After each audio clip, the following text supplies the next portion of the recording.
હું થયું લ્યા ચમ બોલતો નહીં હું થયું હા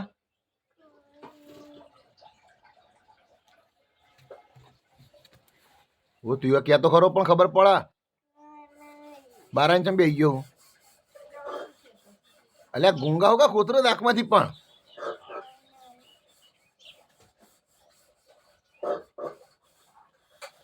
હું થયું તને મને કહેજે ખબર પડે ખાલી આમ છોમું છો મારા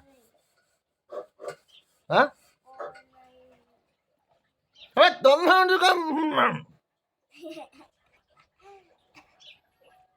બોલ હા શું થયું મોટાથી બોલે તો ખબર પડે કો શું થયું હા ફરવા જવું હે ચોકણ ફરવા જવું હે વિસનગર તો સીધી રીતે બોલ કર ને ફરવા જવું હે તૈયાર તૈયાર ફટાફટ